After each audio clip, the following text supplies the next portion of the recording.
Um sacrifício excelente. Tudo o que sabemos sobre Abel é resumido em alguns versículos de Gênesis capítulo 4, complementados por um versículo de Hebreus 11. Seu nome é mencionado em algumas outras passagens no Novo Testamento, mas não aprendemos nada de novo sobre ele com elas. Os fatos concernentes a ele são recontados em Gênesis, enquanto o versículo 4 de Hebreus 11 lança luz sobre eles e revela o seu profundo significado. Quase poderíamos ter escrito sobre o fato, unicamente, em vez dos fatos. É-nos dito que Abel era pastor de ovelhas, e isto nos ensina que quando ele trouxe como oferta o primogênito das suas ovelhas e a sua gordura, em Gênesis 4, versículos 2 a 4, era sobre um sacrifício de cordeiros. Também nos é dito que Jeová olhou com favor para Abel e sua oferta, mostrando que ele e sua oferta eram aceitáveis aos olhos de Deus. O fato fundamental é que Abel encontrou uma maneira aceitável de se aproximar de Deus por meio de um sacrifício que envolvia a morte de uma vítima. Abel foi o primeiro homem a morrer, mas como seu ato revelou o verdadeiro fundamento para se aproximar de Deus, o seu nome não foi esquecido e sua voz ainda é ouvida hoje. O sacrifício de Caim e seu ódio, que culmina num assassinato, constituem o fundo escuro da pintura, contra o qual o sacrifício de Abel se destaca mais claramente. Caim trouxe sua oferta com base na razão humana. Seu pai, Adão, foi expulso do Éden para cultivar a terra da qual foi tirado. Destes dois irmãos, Caim foi quem deu continuidade a esta obra, uma vez que era lavrador da terra. Ao fazer isso, ele não incorreu na desaprovação, mas pensando que Deus ficaria satisfeito com a oferta dos frutos de seu trabalho, ele evidentemente esqueceu que a terra havia sido amaldiçoada, que ele próprio estava sob sentença de morte e que nenhum fruto do trabalho de suas mãos, nem mesmo o melhor, poderia revogar aquela sentença terrível e colocá-lo em ordem com Deus. E visto que Deus não considerou a sua oferta com favor, ele foi rejeitado. A excelência do sacrifício de Abel estava em primeiro lugar nisto. Por este sacrifício ele reconheceu seu lugar diante de Deus como um pecador sob a sentença de morte. Ele não trouxe os primogênitos de suas ovelhas com vida, como confirma estas palavras, da gordura deles. Se lemos essas palavras à luz de um versículo de Números 18, versículo 17, seu significado é evidente. Ao oferecer tal sacrifício, Abel reconheceu a verdade sobre si mesmo e assumiu seu verdadeiro lugar diante de Deus. Ele fez, em princípio, o mesmo que o publicano da parábola de Lucas 18, versículo 13. E em ambos os casos, o mesmo resultado feliz foi produzido. No entanto, a maior excelência do sacrifício oferecido por Abel encontra-se no fato de que ele foi a primeira figura clara da morte de Cristo. E dizemos clara porque já havia uma ligeira alusão à sua morte quando Deus anunciou que a semente da mulher seria ferida no calcanhar, e na débil imagem das túnicas de pele com que havia vestido Adão e Eva, Gênesis 3, versículo 15 e 21. Mas o que foi simplesmente entendido nessas duas alusões é claramente visto aqui. E não há dúvida de que os cordeiros mortos, com sua gordura oferecida a Deus, apontam claramente para o grande sacrifício do Calvário. A impressionante luz da lua cheia na escuridão da noite é o reflexo do sol, que naquele momento ainda é invisível para nós. Da mesma forma, a excelência do sacrifício de Abel consistia principalmente nisto. No alvorecer da história mundial, refletia a luz do sacrifício de Jesus Cristo, ainda muito distante daquela época. É por isso que Deus ficou satisfeito com o sacrifício de Abel e ele claramente testificou que aceitava suas ofertas. Gênesis nos diz que Deus olhou com favor para o sacrifício de Abel, e a Epístola aos Hebreus que Deus deu testemunho de suas ofertas. Não somos informados de como Deus prestou esse testemunho, por ter sido, como em outras ocasiões, disparar contra o sacrifício, ou pode ter acontecido de outra forma. Os meios que Deus usou para fazer isso pouco importam. Mas o fato de que ele prestou esse testemunho é de extrema importância. Para Abel, isso significou muito, porque dessa forma ele ganhou o testemunho de que era justo, ou seja, de estar em boa posição para com Deus. Isso significa muito para nós também, porque recebemos a garantia de nossa justificação da mesma forma. Deus não deu testemunho da pessoa de Abel ou da excelência do seu caráter, mas da excelência do sacrifício que Abel havia trazido e do fundamento sobre o qual ele havia se aproximado de Deus. Desde o momento em que Abel soube que sua oferta havia sido aceita, ele soube que ele mesmo havia sido recebido, pois tudo dependia do sacrifício que ele trouxera.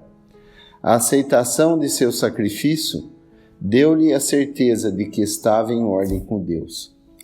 Para sermos sólidos e duradouros, nossa certeza de estarmos em boa posição com Deus deve repousar no fato de que fomos trazidos para perto dele no fundamento do sacrifício de Cristo, e que esse sacrifício, que aconteceu uma vez por todas os tempos na cruz, foi aceito por Deus.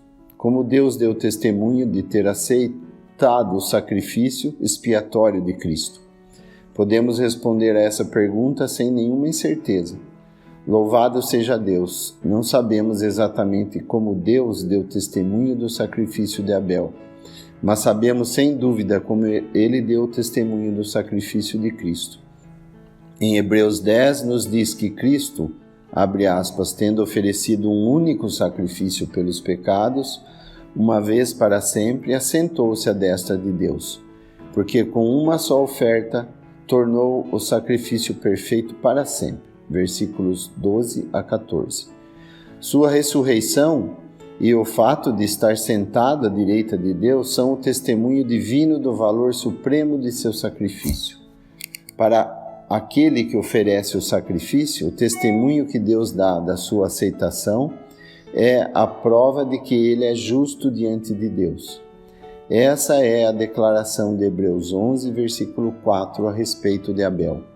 É exatamente o mesmo para nós. O crente, ao dirigir o olhar de sua fé para Jesus assentado à direita de Deus, tem todas as provas de que necessita de sua plena justificação diante de Deus.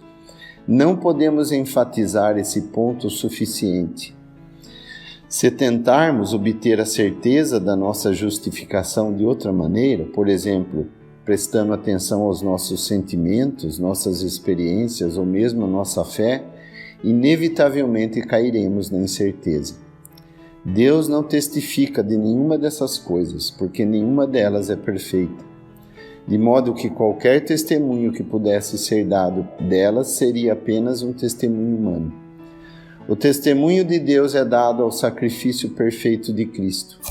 Encontramos plena segurança nesse testemunho de Deus e podemos descansar com segurança nele. Abel ofereceu o seu mais excelente sacrifício pela fé. Ele ofereceu o sacrifício apropriado. Ele o fez não por acaso ou por uma ideia feliz, mas por fé. É exatamente o que faltou a Caim. Ele pode ter tido as melhores intenções em seu desejo de se aproximar a Deus, mas ele não tinha compreensão do caminho de Deus e seu entendimento obscurecido o fez tropeçar em seu próprio caminho. Mas se Abel tinha fé, podemos nos perguntar em que ela foi fundada. A fé simplesmente aceita a palavra de Deus. Simplesmente recebe à luz da revelação divina. Mas então, onde estava a palavra ou revelação na qual a fé de Abel se apoiava? A única indicação que temos nas Escrituras a respeito disso é encontrada na maneira como Deus agiu quando o pecado entrou no Éden e vestiu Adão e Eva com vestes de pele. Essas vestes necessariamente causaram a morte do animal do qual a pele foi usada. Assim, no mesmo dia em que o pecado invadiu o jardim, a morte também entrou lá. Só que não foi a morte do homem e da mulher que pecou, mas a morte de uma vítima inocente que serviu para preparar a cobertura de que esses pecadores precisavam. Essa forma de agir de Deus é muito significativa. É um daqueles momentos em que as ações falam mais alto do que as palavras. Deus comunicou o seu pensamento de forma ilustrativa. Isto era muito apropriado para a situação da época, porque a humanidade estava então na sua infância. Todos nós sabemos que uma imagem transmite muito mais às crianças do que uma infinidade de palavras. Desta forma, Deus fez entender como cobriu pecadores culpados para que pudessem estar em sua presença. Abel teve fé para compreender e dominar o meio divino. Somente pela fé entendemos que o universo foi constituído pela palavra de Deus. Hebreus 11, versículo 3. E somente pela fé, Abel entendeu qual era a boa maneira de se aproximar de Deus, e é assim que a entendemos hoje. Todos os dias testemunhamos o triste espetáculo de que os sábios e conhecedores desse mundo nos oferecem, quando se trata do caminho para Deus. Eles estão tateando no escuro e não têm ideia da escuridão em que se encontram.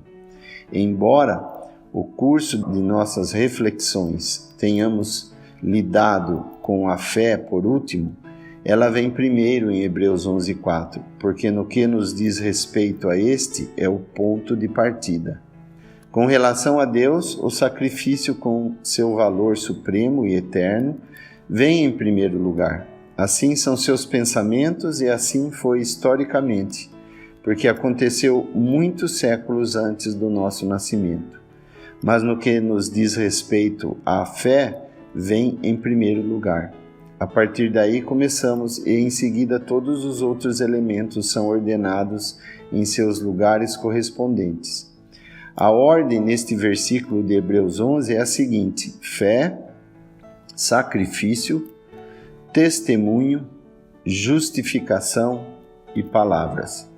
E é precisamente a ordem apropriada para nós. Se nossa fé está centrada no sacrifício do Senhor Jesus, encontramos em sua ressurreição e exaltação o testemunho de que Deus está totalmente satisfeito. Assim, a paz que a nossa justificação proclama nos enche o coração. Então e somente então podemos abrir nossos lábios para testemunhar e falar sobre o que descobrimos por nós mesmos. O sangue de Abel falava e clamava por vingança, mas o sangue de Cristo fala melhor do que o de Abel. Por Frank B. Howe.